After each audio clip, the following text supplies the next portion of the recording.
गए, लाओ लाओ लाओ। बोले बाबा वो बांधे जा रहे हैं उसमें विमान पे। बोले नहीं नहीं लाओ, जैसे हैं उसी स्थिति में लाओ। लाए, बाबा का घंटा शुरू, हरि बोल, उठ के बैठ गया। कीर्तन हुआ, नृत्य किया। बाबा ने कहा आप जाओ, मर गया, ले गए। एक दो के बीच की बात नहीं, हजारों के बीच की बात थी, हजारों की। ये क्या है? नाम बल संभो सकल जे, कछु असंभो जान। धन्य ते नर रहत जिनके, नाम रट की बान। साधन नाम सम नहीं आन। जितना भी कार्य सब संभव है, नाम से हो सकता है, सब संभव है। एक गरीब केवट था, तो उसको परिवार की सेवा के लिए थोड़ी अर्थ की आवश्यकता थी। एक जमींदार से अर्थ लिया। गांव में बड़ी गरीबी होती है, देखिए आप कल्पना भी नहीं कर सकते कि ऐसा भी जीवन होता है। बहुत ही कष्टप्रद जीवन, गांव का जीवन। जो अब तो थोड़ा आधुनिकता बढ़ रही, सब जगह बिजली सब सुविधाएं बढ़ रही हैं, बहुत ही कष्टप्रद जीवन। खेती है पर जल की अव्यवस्था है, तो कुएं से खींच करके पानी सींचा जाता, मशीन से नहीं, बैल से लगा को छोटी छोटी बाल्टियों वाला वो चक्कर चलता। कितना सींचता, कितना गेहूं। अब कपड़ा पहने, भोजन पावे, या स्कूल भेजे बच्चों, क्या करे, असुविधा ही असुविधा थी। और जमींदार लोग ऐसी लीला करते थे कि ब्याज के ऊपर ब्याज, ब्याज मतलब वो कभी अगर एक बार कर्जा ले लिया तो उसकी खेती ही जाएगी, पैसा वो दे नहीं पाएगा। पर उस केवट ने जिस जमींदार का पैसा लिया था, कुछ समय होने के बाद ब्याज सहित पैसा वापस कर दिया। कुछ दिन बाद जमींदार के आदमी गए, उस केवट को लाए और बहुत दबकाया, कहा पैसा दो। तो सेठ से कहा कि आपको तो हमने पैसा दे दिया। अरे झूठ बोलता है। अब गरीब आदमी झूठ बोलता है। बोले साहब हम तो आपको दे चुके हैं। अब नहीं, अपनी खेती छोड़ो। और अब वो गांव के और लोगों से मिला, जा करके फिर वो मामला न्यायालय में पहुंचा। न्यायालय में वो तो जमींदार थे, सब अपनी बात किया, इतना इतना पैसा दिया इसका। उससे पूछा तो उन्होंने कहा हमने पैसा ब्याज सहित दे दिया है। तो वहां तो प्रमाण चाहिए तुम्हारे कहने से। कौन देख रहा था? कोई था देखने वाला जब आप पैसा दे रहे थे? उसने कहा हाँ एक थे, रघुनाथ जी। तो बोले रघुनाथ को बुलाओ गवाही के लिए, अगर वो गवाही दे देंगे तो बात मानी जाएगी। और सेठ जानता था कि वहां कोई नहीं था, और ये अंदर से जानते थे कि भगवान सर्वत्र है, तो मुझ गरीब की बात भगवान तो सुन ही रहे। तारीख दे दी, अमुक तारीख इतने बजे तुम्हारी पेशी होगी, अपने गवाही को लेके आना। एकांत में भगवान से कहा प्रभु हमने आपको ही कहा है गवाही में, आप देख लीजिए।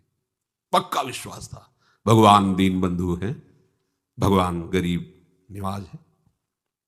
गया, बिल्कुल ठसक है उसकी कि भगवान आएंगे पक्का। और वो जानता नहीं कि भगवान को रघुनाथ बोला है। आओ सेठ और वो दोनों पहुंचे। हाँ कहां है तुम्हारा गवाही? तो उनका पुकारो।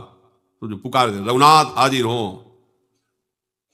भगवान हाँ तुमने देखा इन्होंने पैसे दिए? हाँ पैसे दिए। अमुक अलमारी में इतने रजिस्टर के बाद वो पैसे रखे हुए दबे हुए। वो पैसे 100 का था, एक इतने का था, एक वो तो भगवान है, इतने बज के इतने मिनट में दिए। और जमींदार मुंह भगारे खड़ा। जमींदार से कहा कि तुम ऐसा ही है ना? भगवान जब बोल रहे हैं उसके पूरे सिस्टम फेल है।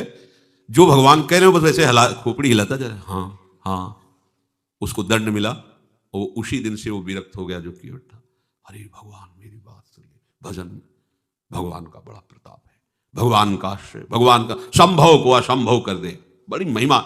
एक राजा का भक्तमाल में राजा का तालाब था, उसमें मछली पालन था और वो उनकी सेवा के लिए बड़ी बड़ी हष्टपुष्ट मछलियों का वहाँ खूब किलकारी होती, वो जाकर के चुनाया करते थे राजा महाराजा होते। उसमें सख्त शासन था, अगर किसी ने भी मछली मारी तो उसको मृत्यु दंड दिया जाएगा। तो कौन जाएगा वहां? टीकने की जरूरत नहीं थी कि कोई रक्षा करे, क्योंकि वो हुक्म था उनका ऐसा। कई दिनों से भोजन नहीं मिला था, एक मछुआरे को कोई मछली भी नहीं फंसी थी, तो उसने सोचा कोई रक्षा में तो है नहीं। एक मिनट में सैकड़ों मछली में, वो तो भरा हुआ तालाब था। जाल फेंका, 50 किलो मछली उसमें। इतने में घोड़ों की टापों से उड़ी हुई धूल दिखाई दी। डर तो रहा ही था क्योंकि मृत्यु दंड मिलेगा अगर जान गए तो। देखा तो राजा क्या, पूरी राजा की सवारी आ रही थी पूरा। वो तो बाजे बजते चलते हैं, जय हो जय हो। अब का मर गए, भाग भी नहीं सकते, वो तो घोड़ों से आ रहे हैं, क्या करें। जाल को ऐसे छोड़ करके मिट्टी से दबा दिया, सब कपड़े उतारे, मिट्टी से दबा दिया, मिट्टी ली और पूरे शरीर में लेके ऐसे दिगंबर होकर के वो ऐसे ऐसे बैठ गया और नाम जपने लगा, मानो कोई महात्मा हो दिगंबर। आंख मूंदे हुए नाम जप रहा है, भगवान ही बचा सकते हैं, क्योंकि राजा का हुक्म मृत्यु दंड मिलेगा। राजा ने दूर से देखा कि कोई अवधूत महात्मा दिगंबर बैठ, सबको रोक दिया। घोड़ों की टाप भी वहां आवाज नहीं पहुंचनी चाहिए, उनके भजन हमारा हो भाग्य, ऐसे महात्मा सरोवर के तट पर ध्यानस्थ है। कुछ हीरा जवाहरात मणि आदि ली, पादुका उतारी, धीरे धीरे जाकर के उनके सामने रखा, प्रणाम किया और चला गया। और पूरा एकाग्र है, नाम उच्चारण कर रहा है। कान में जब घोड़ों की टाप की आवाज से ऐसा महसूस हुआ कि सब चले गए, आंख खोल के देखा, हीरे जवाहरात ऐसे सामने रखे। उसको लगा, अरे जिसके लिए नकली बने तो राजा प्रणाम करके अरे सब रख गया, असली में क्या होता होगा। अगर असली में भगवान का भक्त बन जाए तो क्या होता होगा। नकली में तो ये होगा, नाटक करने पर तो ये हुआ कि राजा मृत्यु दंड मिलना चाहिए, वहां राजा प्रणाम करके भेंट रख के गया है। अगर ये वेश असली हो जाए, उद्देश्य असली हो जाए, उसी दिन घर ले गया भगवान का नाम। क्या नहीं कर सकता नाम, ये कथा नहीं है, हम सब उसी लाइन में हैं। ये नाम का प्रताप है, ये नाम का आश्रय है, ये नाम ही जीवन है।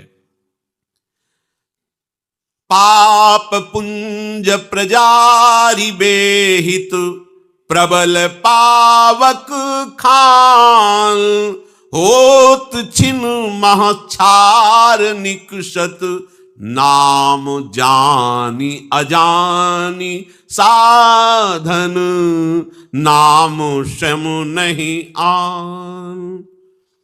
चाहे जितना पापी रहा हो, अगर वो नाम जप करने लगे तो जैसे एक पहाड़ रुई का हो, एक दिया सलाई से लगा फेंको, शाबाश।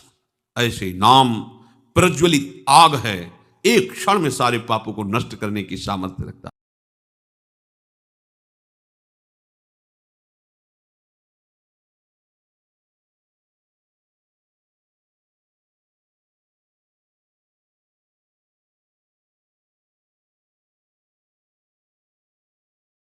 प्रभु का सब कुछ है, मैं भी प्रभु का हूं, और जिसकी भी हम सानिध्य में सेवा या जो भी व्यवहार घर गृहस्थी में भी कर रहे हैं, सब प्रभु की प्रसन्नता के लिए कर रहे हैं। ऐसा भाव रखोगे तो जीवन आनंदमय हो जाएगा।